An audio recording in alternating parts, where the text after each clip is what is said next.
જૂનાગઢથી સમાચાર છે।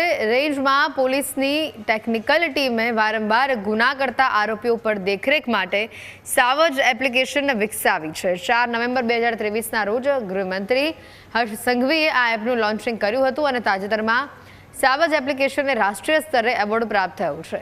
સાવજ એપ્લિકેશનમાં 3535 આરોપીઓના ગુના સ્થળ અને મેપિંગનો ડેટાબેઝ છે અને જેની 37,000થી વધુ વખત તપાસ થઈ છે। આ એપ ગુનેગારોની હાજરી, વાહનની વિગતો, અમાન્ય પ્રવૃત્તિઓની માહિતી આપે છે અને જેના આધારે એફઆઈઆર, ધરપકડ કે ગુજસીટોક કાર્યવાહી શક્ય બને છે। તેની મદદથી 11 ગેંગના 82 જેટલા આરોપીઓ વિરુદ્ધ ગુજસીટોકની હેઠળ કાર્યવાહી થઈ છે।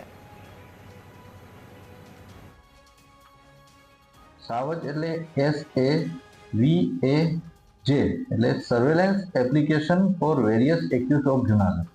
એના નામના અંદરથી જ આપણને સમજી શકીએ છીએ કે એ જે જુનાગઢ જિલ્લાના અલગ અલગ ટાઈપના જેટલા બી ગુનેગારો છે એના પર સર્વેલન્સ રાખવા માટે આ એપ્લિકેશન બનાવવામાં આવે છે।